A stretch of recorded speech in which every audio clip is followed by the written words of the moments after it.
Salut tout le monde, c'est Jojol. Aujourd'hui, Oppo vient d'officialiser son nouveau smartphone, le Oppo Reno 2. Je suis justement à Londres pour tester plus en détail ce smartphone. Donc n'hésitez pas à me suivre sur Instagram pour suivre mon voyage, lien dans la description. Aussi pour information, ce smartphone est à gagner directement sur l'application Happy, où tous les jours vous avez des super concours. Elle est gratuite et disponible sur iOS et sur Android. Encore une fois, lien dans la description. Oppo, pour ceux qui ne connaissent pas, c'est une grosse marque de smartphones connue dans l'international et ils arrivent depuis pas très longtemps sur le marché français.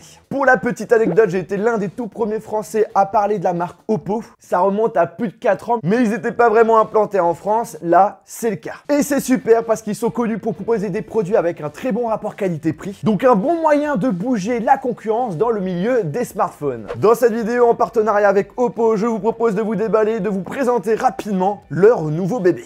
En ce qui concerne la boîte, comme vous pouvez le voir, on est sur un blanc plutôt grisé, assez classe. De face avant, on a Oppo Reno 2 qui est écrit dessus avec un effet arc-en-ciel. On a un petit avant-goût de l'arrière de l'appareil. Sur les côtés, il y a écrit le nom de la marque. Et à l'arrière, les caractéristiques du smartphone. Là, de mon côté, j'ai la version 8Go, 256Go en mémoire interne. Et la couleur Luminous Black. Alors, on va l'ouvrir.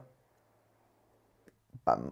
Dans un premier temps, nous avons une pochette avec à l'intérieur. Alors, je pense que c'est tout ce qui est en rapport avec voilà, notices, informations sur le produit, les trucs qu'on lit assez rarement. Puis ensuite, on a le plus intéressant, le smartphone qui est protégé. Hop là, on va l'enlever.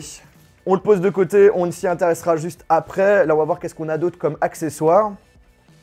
Alors ça, c'est rare. En plus d'avoir un écran de protection qui est directement sur le smartphone, vous avez le droit à une coque de protection un peu bleutée foncée avec un effet cuir qui a l'air de bonne qualité. Le fait de le proposer en plus, bah ça c'est top. Vous avez ensuite le câble USB vers USB type C, puis le chargeur secteur USB qui propose la recharge rapide. En 30 minutes, vous avez la possibilité de recharger la moitié du smartphone. Ensuite, nous avons des écouteurs avec prise mini jack. Le design est vachement cool, on se demande pourquoi. Et pour finir, tac, on a la petite épingle pour enlever le tiroir nano SIM. On revient sur notre Oppo Reno 2 qui est proposé en 3 couleurs, rose, bleu et noir. De mon côté, j'ai le noir avec des reflets bleus à l'arrière, c'est hyper classe, j'ai jamais vu ça sur un smartphone. Le design est soigné, c'est original, ça sort du lot, très bon point. En plus, c'est très rare de voir ça, à l'arrière, vous avez les capteurs photo qui sont tout simplement intégrés au smartphone et ne sortent pas comme les 95% des smartphones du moment. Une des choses étranges que j'ai remarqué parce qu'on n'a pas l'habitude de voir ça, c'est qu'on a une petite bille en dessous des capteurs.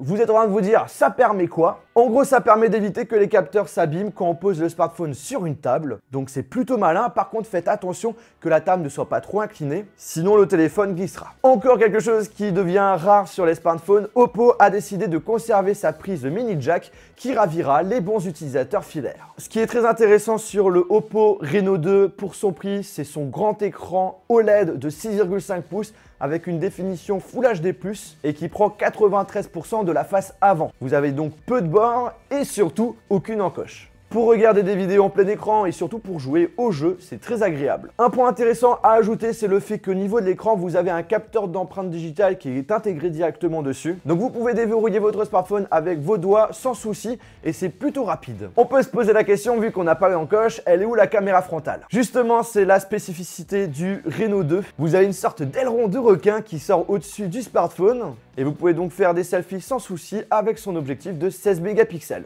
Et pour information, on a la possibilité d'utiliser le mode portrait en vidéo pour avoir un effet flou à l'arrière, ce qui est assez rare aujourd'hui sur les smartphones. Et aussi, s'il tombe, bim, il se referme automatiquement. À l'arrière, nous avons 4 objectifs afin d'avoir un smartphone le plus polyvalent en photo. Et pour 499 €, ce n'est pas négligeable. Nous avons le principal de 48 mégapixels avec ouverture 1.7 et équipé d'un stabilisateur optique. Le téléphoto de 13 mégapixels avec ouverture 2.4 qui vous propose un zoom hybride x5. Un grand angle de 8 mégapixels avec ouverture 2.2 qui permet aussi de faire des photos macro, puis un autre de 2 mégapixels avec ouverture 2.4 qui permet d'améliorer la profondeur de champ pour vos photos avec effet bokeh. Cette vidéo n'est pas un test complet, mais je vous propose quand même de vous montrer quelques exemples de photos que j'ai prises avec ce smartphone, comme ça vous donne une idée de ce qu'on peut faire avec. Et ce qui est intéressant, c'est qu'il regroupe pas mal de fonctionnalités intéressantes. Vous avez un mode expert avec plein de réglages différents, le mode nuit pour améliorer vos photos en faible luminosité, un mode stabilisateur en vidéo qui vous permet d'améliorer la stabilisation quand vous prenez une vidéo, Et pour information, en parlant de vidéo, vous avez la possibilité de filmer jusqu'à 4K 30 fps. En ce qui concerne les performances, je vous le dis, ce n'est pas le smartphone le plus puissant du moment, mais son processeur Snapdragon 730G et ses 8 Go de RAM sont suffisants pour avoir tout de même un smartphone rapide et capable de lancer tout type de jeu sans difficulté. Là où ça devient intéressant, c'est que vous allez pouvoir installer énormément de choses à l'intérieur, que ce soit des applications, des jeux, et de pouvoir stocker plein de photos et vidéos puisque vous avez 256 Go en mémoire interne. Mais si ça ne vous suffit pas, bon après il faut quand même le faire, vous avez la possibilité de rajouter de la mémoire en mettant une carte micro SD si vous n'utilisez pas le double SIM. Le smartphone est sous Android 9 avec la surcouche du constructeur ColorOS. De mon côté, j'ai une préférence pour l'interface Android stock, mais ça reste simple, intuitif et avec pas mal de fonctionnalités utiles, comme ce raccourci rapide qui permet d'ouvrir rapidement des applications en favoris. Sachez que Android 10 sera compatible dessus. La grosse mise à jour arrive fin octobre. Un point important, l'autonomie. On a une batterie de 4000 mAh, donc aucun souci pour tenir la journée. De mon côté, je trouve que ce qui manque sur ce smartphone, c'est la recharge sans fil